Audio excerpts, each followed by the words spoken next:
Hello, I am Joel McLeod, and welcome to the 905er. Why is it so hard to get around the 905?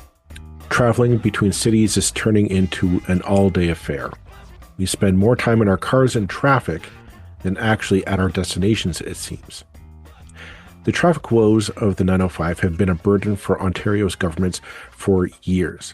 Back when the Ontario Liberals were in power, Premier Kathleen Wynne made it a centerpiece of her platform to fix transit in the 905. Most recently, Premier Doug Ford has promised to cure traffic congestion by building more roads. More specifically, his now infamous tunnel under the 401. While a specific total has not been tabled yet, experts are estimating that it would be well into the many of billions. At that estimated price tag, it's a good idea to ask, are we going to be getting a good value for our dollar? One person who has raised that excellent question is John Lorinc of Spacing.ca. Most recently, John published an opinion piece outlining a better way we could spend the public purse and accomplish the goal of getting us around the 905 more easily.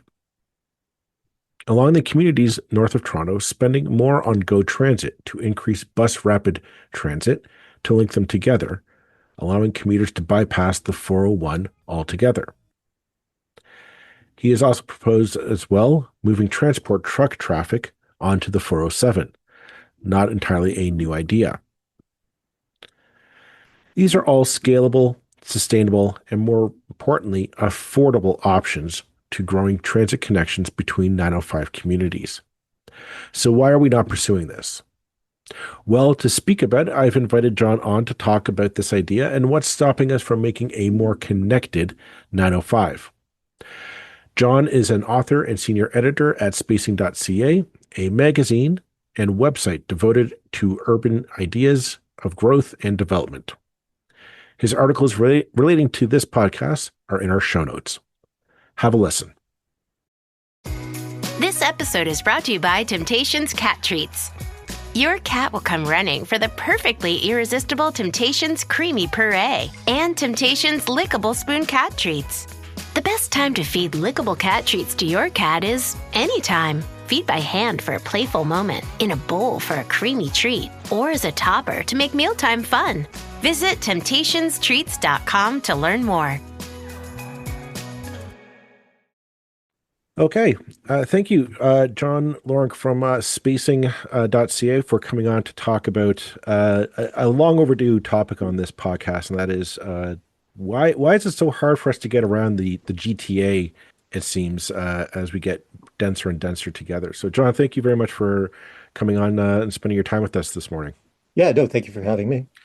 So the reason that this topic came up was I saw your column on Spacing.ca. We're going to have a link in the show notes for people free to go take a look. But basically, your argument versus the plan of Doug Ford and the Ontario PC government to build a tunnel underneath the 401 is to, as you highlight, increase the GO Transit network amongst the communities north of the GTA. And I'm just wondering, can you maybe expand on that a bit just for our listeners so we all have a kind of a baseline of where we're going with this? Okay, well, so the big picture is that since the 60s, so, a long time, GO Transit has been oriented towards bringing people into the downtown core and has done that incredibly successfully, right? So we have a system which is very focused on suburbs to downtown.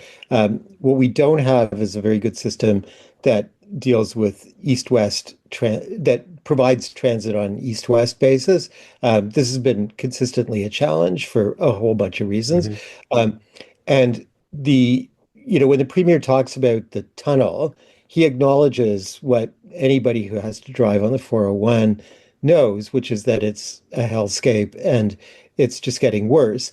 And I would add that for your listeners who regularly use that route, they'll be familiar with the fact that the 401 has expanded. It's been widened, over the course of 20 years, and it has gotten busier. And this is a very predictable outcome of adding highway capacity. So the idea of putting a tunnel under the 401 is just going to sort of take that into the next level, so to speak. And so what I, what I'm trying to propose or trying to sort of open up some conversation about is what does east-west transit look like? And, how should we go about it? And, I think that generally uh, bus rapid transit is a highly viable option and it's very successful in many places, and we don't do it. And Hmm. I think that it's something that we should be considering as an alternative to what will be a ruinously expensive and very time-consuming undertaking. The bus rapid transit idea is not a foreign one to those of us living in the 905. Yeah. In Peel region, for example, Brampton has their Zoom network, Mhm. and Mississauga has built a rapid bus transit, which Right. for those communities links up to Pearson Airport as well. Right. And I know Peel is also talking about building an LRT along here, Ontario, again linking up to that network once it's completed. Right. So this idea is not a completely fanciful concept. What you're talking about Yeah. is just like Vaughan, Richmond Hill, Markham, those communities, kind of linking them together with some kind of network. Yeah. And primarily east-west. East-west Right. is the important one because east-west is where we have the real deficit. Hmm. Uh, and so, I know that there are bus corridors in different parts of the 905, and I would argue um, that they require more resources, right? So people take transit when it's convenient and it's fast. Hmm. And so you can create the corridor, but then you have to put a lot of buses on it to really make it attractive to people and then make sure that the buses can travel unimpeded. So those are the three conditions that are important. And, we have it in bits and pieces, but we don't have it in a really serious way. And I think that, for your listeners, uh, there's an interesting question to ask, which is that if the provincial government is willing to spend, 100 billion, 200 billion, whatever it costs Hmm. on this tunnel, you could provide extravagantly convenient bus rapid transit for that sum and have plenty left over for other projects. One of the things that you had mentioned was in your articles, where was the idea, kind of the low-hanging fruit that the 407 is there, and Right, it's we can put all the transport traffic onto that, which is kind of yeah, what I thought it was initially built to do, really, right, back in the 90s. But also the kind of the east-west corridor as opposed to thinking of the hub and spoke model. And I'm wondering, it is just a matter of we need to rethink just the transit idea, like get out of this kind of 1960s thinking of how our right. communities exist, and start thinking of a new kind of 21st century model of how does the GTA exist in relation to Toronto. Yeah, 100%. Like I mean, the thing is that when a lot of this infrastructure, the 401, the Go network, all was built, much of what we now know to be the GTA were farmers' fields, right? There were not people living Right. there. And, a lot of freight traveled by train. Uh, and, now we don't live in that world. And, as I've argued elsewhere, it's something that the provincial government could do in a single budget cycle is to zero rate truck traffic on the 407 and allow the 407 to do what it was supposed to do, which is to be a bypass, Hmm. as opposed to this kind of very expensive route that people take if they absolutely have to or if they have the means. And that's sort of chipping away at the problem, right? So I think that what we need to do is get away from the idea that there's a silver bullet, right? There's not a silver bullet. There are Hmm. lots of things that have to happen.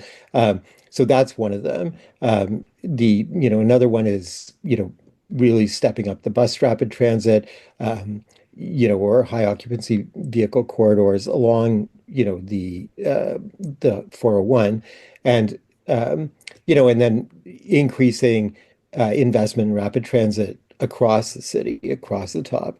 Uh, and then finally, and this is the lesson from the TTC, which is that if you have really excellent local bus service feeding into these big sort of trunk corridors, Hmm. the rapid transit lines, then you actually get that last mile problem solved. And that's a lesson that, many 905 communities, still need to absorb. Brampton totally is in there. Mississauga is doing a lot of that. So, it's changing, but it's again, it's something that if the province wanted to address the traffic problems in a sustainable way, I mean, it could help 905 municipalities really step up their investment in buses and electric buses. So that's you need all of these things happening at the same time. The I remember back when I was a younger man, I used to work in the Ministry of Infrastructure, and this was one of the topics was bus routes, and we talked about the fact that existing existing legislation prohibits a municipality's busing system from really entering into another jurisdiction. Right, But again, these things are just fixed kind of with the stroke of a pen, if you will. And right. I guess bringing it up to like, what opposition can you foresee on this? Because I don't know if municipalities would be that obtuse to this idea of, okay, let's get somebody go on a bus, tap the Presto card or the pay card, whatever it is, and boom, I'm in Markham for a job or for visiting family, whatever the case may be. Right. I mean, I think Is there a lot of opposition to this? Just come like, I want to hold on to my pocket of goods. yeah, there's opposition which is not which is mostly a relic of silos, municipal government silos, Mhm. that, as you correctly state, can be solved with stroke of a pen. Like we don't need to have rules. There's no, there's no law of nature that prevents, Mississauga transit buses from going to the Kipling subway station. Mhm. It's the thing that politicians like to fight about, but there are ways of sorting this out, just as there were ways of sorting out eventually. It took a long time. The transit that the cost the fair integration between the nine bodies and good TTC. So these are all things that can be done. They're done as it takes will, and you have to do it in concert with finding alternatives, just adding traffic to the major highways because it is counterintuitive to a lot of people, but it's a hard reality that when you put lanes in, you get worse traffic. On that note, you kindly sent me your column that you wrote into the Toronto Star on the impracticalities of actually building this tunnel under the Right. 401. And I'm wondering, could we just kind of dive into that? Because Sure. we've heard like it's going to cost us billions, probably hundreds of billions of dollars to build this thing. But your column kind of, I think, made a good summary of what exactly are we getting into with this, and what are the problems that we're going to have to deal with that I think will make it a lot more complicated project than how Doug Ford is selling it to us. Right. It's a, so I spoke to a couple of engineers, civil engineers. You can do it. Right? You can do a lot of things if you have an unlimited amount of money. But the reality is that it's a very difficult project. So these are the kind of problems we encounter. First of all, there are a whole bunch of ravines that, that bisect the E401s. Basically, this tunnel has to go under them or it has to be underneath the 401. You need to go if you're burying something like a tunnel, you need to go well below the footings of the existing 401 and all the municipal infrastructure that's under the 401. And then essentially you're in the water table. So you're building a very large tunnel in the water table. It creates all sorts of, there are sort of geophysical issues around doing that. But the Mhm. most significant thing is that there's going to be water down there and you have to pump it out and you have to pump it out constantly and in perpetuity. So once it opens, it just has to constantly be pumped. Um, and that's fine. We have to pump water out of the subways and that kind of thing. But the I think a really important point to note is that we're living in an era where the likelihood of very, very serious storms and floods has become more and more common, right? And we had, in the last, 2 summers, I think, consecutive. these terrible scenes of the Don Valley Parkway Hmm. completely inundated, the GO rail down there, water pouring um, into the Union Station. So and these in the northern part of the GTA as well. And essentially, think of this tunnel filling up with water from time, and so how do you solve that? And it's a non-trivial problem. Well, that's just it. Is the idea of we're going to be spending billions, hundreds of billions of tax dollars on this thing that, quite frankly, I'm thinking of the Boston Big Dig problem, and they Right. said it was going to be like a 10, 15-year project. That thing took, I don't know, 50 years or something to complete. Um, this is going to be a lot longer, and I think a lot more complex to do. So, will it ever be done? Who knows? But it's just like the complexity of exactly what is it that to build this thing is. Yeah, we have the technology to do it, but just because we can doesn't mean we should. Not to mention, I thought what was interesting in your column was because of the depth that you have to dig this thing, the access tunnels, the on and off ramps into this thing. It's not going to be like, oh, I need to go over, a couple streets or a couple blocks and like you would on the 401. Yeah. It's like, no, you're stuck down there, which you're claustrophobic. God forbid you're stuck there when if a storm hits. I'm just I'm bringing that up just to think of why are we so why is our imagination in the wrong space on this? Like the idea of building a transit system, bus rapid transit system, which I would imagine as the population increases, as it will, we can upgrade that into perhaps another GO line, build another line Right. across the north to accommodate the demand, which seems a lot more cost effective and a lot more sustainable and growth oriented than a tunnel that will just fill up with cars and not. I can't really see it solving any of our traffic woes in the GTA. I mean, I think that intuitively people understand that, uh, if you travel down by walk place, once you're downtown, you don't need. If you're living in Ajax and you're working somewhere in an office park at Markham, the commute is probably a pain, real Hmm. pain. But the fact of the matter is, the office where you're working is not really convenient. Conveniently accessed by any other means except your car, right? So this is why this is why you really need an integrated approach where you have like the corridor transit and then you have the local transit, and really the local transit being adequately resourced, right? This is the problem with local transit and much of the GTA is that it's left to the municipal government. And so the property taxpayers are paying a decent chunk of the cost of running those bus fleets, but it doesn't need to be that way. Uh, and so I think that uh, I don't commute on the 401, right? I'm going to drive on the 401 to get to a friend's cottage this afternoon. It's not going to be a pleasant experience. Uh, but the the way you get people onto transit is to make the service really easy to use and Hmm. convenient for them. And we've not really tried that on an east-west basis, except in the northern reaches of the city of Toronto, where you have the TTC that's been doing that for many years. And the there is a leap of faith in all of this because there are a lot of people who live in the GTA who really can't envision getting from point A to B, doing their commute, in the morning and in the afternoon without having that last mile problem solved. They might say, "Oh, okay, well, I could take the go to, into Scarborough Hmm. Town Center, but it doesn't get me anywhere after that." And so you need to address that issue. And it's difficult.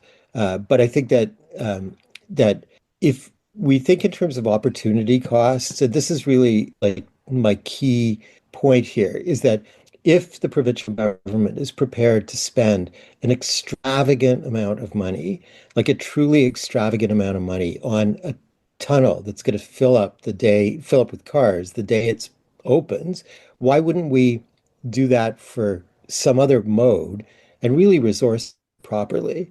And that I think is the important conversation that needs to happen is about the Hmm. opportunity cost. Absolutely. And my question, I guess, is going in the future, do we need to rethink transit in the 905 and the GTA outside of right now? The structure seems to be about literally getting from your stop into Union Station, right? It's not even about getting Right. around the GTA or getting around Toronto. It is no, we just get you into Union Station, and from there you're supposed to go along your merry way in Toronto. And yet I find over the last 10 years, for certain, especially in the post-COVID world where people are wanting to work from home more, live in their Mhm. communities more, Right. that we need to rethink this, that the idea of the GO transit system isn't about getting everybody into Toronto. It's about getting people around the 905, and maybe even a bit wider than that, because I know the one line ends in Kitchener-Waterloo. Um, Yeah. we just need to start rethinking the network? And it's there. It's not like we really have to build it either. It's more just like, okay, we may tweak it a bit here and there. Like it's really, I live in Burlington. It's really hard for me to get to Brampton if I want, or Mississauga outside of, I get on the highway and I have to Right. navigate all that. But I should be able to get on, I don't live too far away from my GO station. I should be able to get on a bus and just, okay, boom, I'm up to Milton or I'm up to Mississauga relatively quickly. Is that just, we just need to get off this car centric focus and say, no, we should be able to have more, be able to get around the 905 a lot easier. Yeah, I think that that's absolutely the case. That's where we have to go. And in the defense of Metrolinx in the province, where over a long period of time, you've seen significant investment in that rail network, right? You've seen, seeing like the Huron-Ontario line, LRT line is being built, and there's rapid transit being built at the, all over the GTA. And that's good. Hamilton's getting something there. And then the next step is to connect all of those stops with, with much more adroit and convenient local transit. Hmm. So people don't have to schlep long distance to get to a bus stop, and they don't have to wait forever to get the bus. And then they can get into into the rapid transit network. That's the way you plan transit. Like it requires these levels, and it because part of it is about buses everywhere. Part of it is about buses that you need to have the road allowance to allow those buses to operate in a very convenient way, and then you'll get that virtuous cycle where Hmm. people know that there's no guesswork involved. They're not going to be sitting at that bus stop for 20 minutes. Uh, and then they won't be stuck in traffic for another 40 minutes. That's the way to do it. But this requires some political courage because you have to take some of the lanes, say these are high occupancy, these are going to be for buses. And I think that the trade-off, which is again something that the government has done, is to take the trucks off the 400 series highways and put them on 7, and you free up capacity on the 400 series highways, especially during, busy work hours. And then the political calculus around creating high occupancy vehicle lanes becomes less painful. It's painful, right? If you have to spend an hour every day going from Milton to Markham, Hmm. um, in bumper to bumper traffic 2 ways. And somebody says to you, okay, well, we're going to take one of those lanes out of commission and we're just going to make it for buses. That's a bit of a hard pill to swallow. And so that service has to be really good then in Hmm. order to get people to change to it. Yeah, that's a challenge, but I think it just comes with political will, as you said. There's because I'll be honest. The more I talk about this tunnel, the tunnel idea, I really don't want to sound hyperbolic here, and I don't want to sound alarmist, but I keep thinking there's something you put in the column about the flash floodings that we get, and the fact that we it's not going to be a regular easy on off tunnel. My worry is somebody is in there, flash flooding storm comes in, and that tunnel fills up with 2 3 feet of water. How many thousands of people are going to be stuck in the water, cars just seizing up, or whatever have you. I don't know. I'm worried about that nightmare scenario, and that's just the cars seizing up. God forbid if like, there's an actual life involved somewhere in the manner there. It's just nobody's talking about this stuff, and I'm glad that we were able to have this conversation, because these are kind of the nightmare scenarios that, yeah, it's, I don't know, maybe I'm being overreactive on this front. Well, no, I mean, I think that, I mean, we can remember the news of the past 2 or 3 summers. We've had these, these kind of Blade Runner-ish scenes of a go train, which is up to its axles in water, stuck. And, or, there were those guys who were stuck in an elevator in the basement of a condo, and Hmm. the elevator was filling up with water. I mean, these are not theoretical problems now. They're everyday, every year problems. We're gonna have those events this summer, 100%. Just Right. like every year, we're now gonna have like these massive wildfires in, northern Canada. This is the world we live in. And so we should be creating resilient infrastructure, not vulnerable infrastructure. Seems like a no-brainer. I would say I would agree with you. It does. Yet we shall see if the powers that be at Queen's Park agree with your eye. But I think we're coming up on our time here, John. And I just want to say thank you very much again for coming on to talk about this. Great conversation to have, and I think it's one that we're going to have for the next few years about better ways to spend money rather than on a tunnel. So Yeah. thank you very much, John Lorinc from Spacing.ca, for coming on to talk with us today. Thank you very much. Thanks for your time. I'm Stuart Murray, host of Humans on Rights, the podcast where we dig into the stories that shape our understanding of human rights, one conversation at a time. I sit down with guests who are making a difference, all sharing powerful insights on what it really means to stand up for human dignity, equity, and justice. We cover the issues that matter with honesty, curiosity, and heart. You can listen to Humans on Rights on Apple Podcasts, Spotify, Amazon Music, and online at soundoff.network and humanrightshub.ca.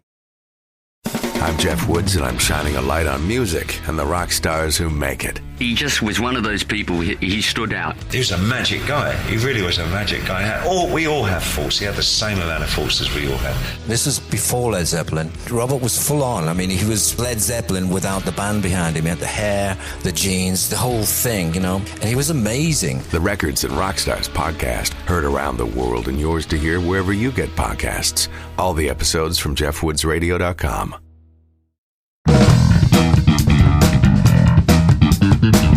That's it for this episode of the 905er. Thank you for listening. As always, you can send us your feedback, thoughts, and concerns, or ideas for future episodes to our email, info@905er.ca. We'd love to hear from you. You can help us keep the 905er going by financially supporting us through Patreon as well as PayPal. Visit us at 905er.ca and click on the support tab. As well, links are in the show notes for your convenience. Lastly, you can find us on social media. Search for _905er on Facebook, Twitter, Instagram, and LinkedIn. So long for now. See you next time.